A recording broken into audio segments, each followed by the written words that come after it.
All right. Well, I got them off the boards and they look fine, but the fur is very matted, I think, and it's very greasy from their natural oils. And I brushed them, and I mean, you barely get the brushes through them. So the scoop is, what the deal is I don't have a tumbler, and if you tumble these things before you flesh them in sawdust or corn cob grit, which is ground up corn cobs, they get super fluffed up, and it cleans all the grease and oil out of the hides. So I got to rig up something like that or whatever to tumble them.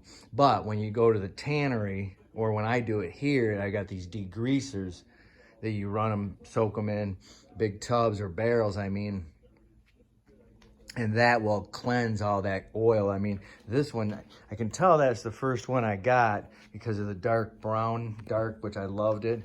But it's really thin because I caught it early. That's their face. You can see those light spots would be their cheeks, and you can see the ears. Now this one I cut the ears off of, which is kind of how you're supposed to do it, and you can't see them as much. So that's probably the better way.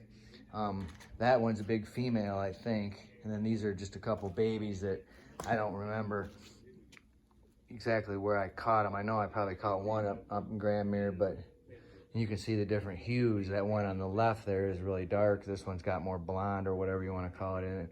And these little monkeys, one of them though, is really like, that one is just soft as ever. But I mean, they'll be, you know, this one, you know, he's probably prime. They get blue when they're not, and this one's darker. You can hardly see with the glare, but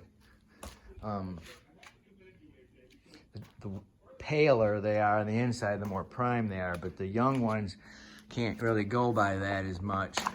And I put a chemical on that dark one over there, so I don't know if that affects it, but you know, that's gonna be their rump, where the tail would have been right there on both of those.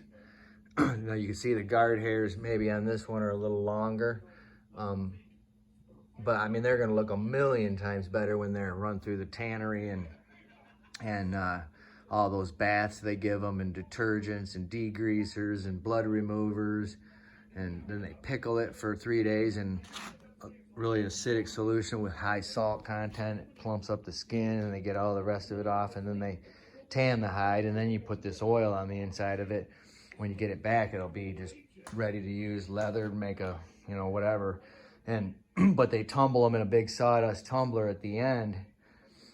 It's like a big drum that's literally huge, and they tumble them for I don't know how many hours with sawdust in there, and they'll even put some solvents in the sawdust to draw out the grease, and it just makes the fur just glisten, you know, as clean as the animals. And some of these were muddy, and I combed them, but before I skinned them, but there's a lot of ways to hone it up so you don't get the matted fur, which, I mean, it is so greasy that these, you can see it, but I mean, you can barely get the brush through it. I got, where's these brushes at? Over here. This one would go through it. I just got some cheap junk at the pet store, but that one will go through it. But that little slicker brush is more like for a fez with tiny hair, like a mink would be good, or muskrats. And then I was running this comb through it, which works, but it's just a little greasy.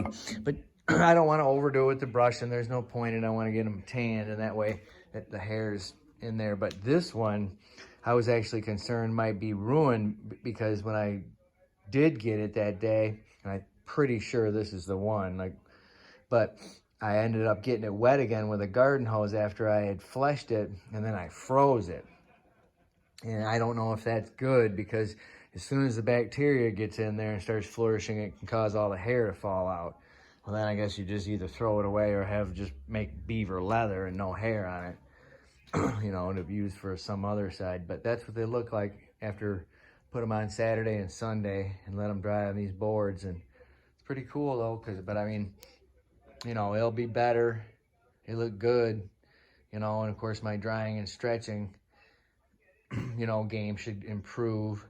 I don't quite know everything about stretching these kind of hides, but I'm learning quick. And so anyways, I'm tickled with the first 4 ever in my life that I put on the board. They're just different. I mean, like this is the fox one over here, that stretcher, and you put them on there and you end up with this.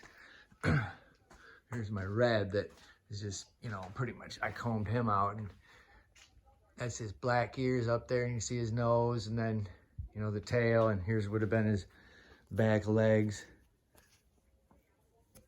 That's the inside of him. You know, and I mean, that's his mouth, obviously. But, you know, that's what a regular, that's case skin though, not open skinned.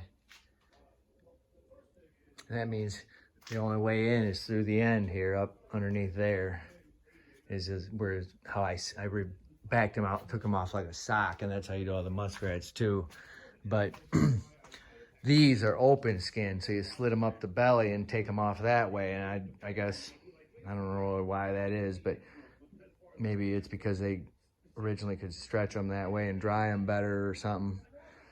Because, you know, these things is what started America, and the trade, and the beaver trades. Extremely valuable animal. It was probably almost trapped to where they were, you know, not enough of them back in the 1800s, the Indians and all the native guys. That's why I have such a fascination with it, is because of the, you know, original mountain men that I don't want to be anymore. But so, and then they make black ones too that, you know, you can catch a natural black one, which I want to catch, of course, but there's all different hues, and this one is rolled up. But that looks soft and beautiful, you know, and I, some of these beavers haven't, that's not all nasty and dirty either. So I got to figure out what to do to stop them from being matted. And what this one fella does, he runs them through a washing machine after he skins them. He's got an old junky one he's just got out in the barn. But I don't have that yet, but he runs them through the washing machine, and I don't know if he tumbles his or not, but, you know, I'd have to get more equipment, which they make them out of 55-gallon drums, but who knows? I'll try to learn and see what happens. But these are the muskrat stretchers that those hides go on. They're made out of wire. They slide over the top, and you just got to keep the skin taut when it's drying, because it would shrink into like a, you kind of see how the edges, I don't know if you call that puckering, but they do. This one I didn't have enough nails in. I had staples in it right here, and these I had nails every almost inch, and I don't know if it's really that important, but you can see that's just grease from there. You know, them living in the water, I'm guessing. You know, they smell too. But these ears, if you don't cut them off, they get a little matted. Those are soft, and I mean, I suppose you could leave them on if you wanted to display, but it actually does look better with them off over there, because there's ones with the beavers, looks less like a, this one was a big one. I think that one was 45 pounds. And I got that other one listed, that big old giant one, 55 pounder. I got that marked, so hopefully by the time I get to those guys, I'll be a little bit better at it or whatever. I was going to order some corn cob grit, but I don't know how I would tumble them. I could probably just put them in they say put them in a big trash bag and shake it around like a shake and bake thing. But I guess I could try some borax too on some of these, that white shit that's in that bowl right there. This stuff could clean them up too, but it ain't gonna hurt nothing on them little ones, because I think I'm gonna do them myself, because I don't want to pay full price for to have them tanned. Plus my, you know, this big one though, it's gonna be good. That's a the only thing is when I get good, I won't butcher up them leg holes so bad. And they sew them closed before they put them on the board, and I did not do that, and I should go find my needles and give it a try, because it wouldn't take long, and I just nailed them, and they're a lot more noticeable. I can probably sew them closed when I get the furs back from the tannery too, And I don't know how that would look, but that's probably that's actually a nipple of some sort right there. And there's one on the other side over there. But you know, obviously you just cut around that if you're harvesting the skins to make something. And after it's tanned, you even stretch them out again and flatten them out and really get it to relax. That's what the tanning process does, is it breaks down the fibers of the skin, because that's all that's laying there, the epidermis, which you don't want to damage.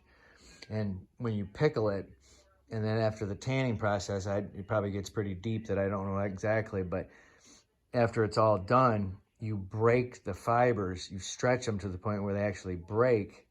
You can't see it, obviously, but you can see it actually. And then it's like when you overstretch a balloon and the rubber doesn't have any elasticity anymore and it doesn't return.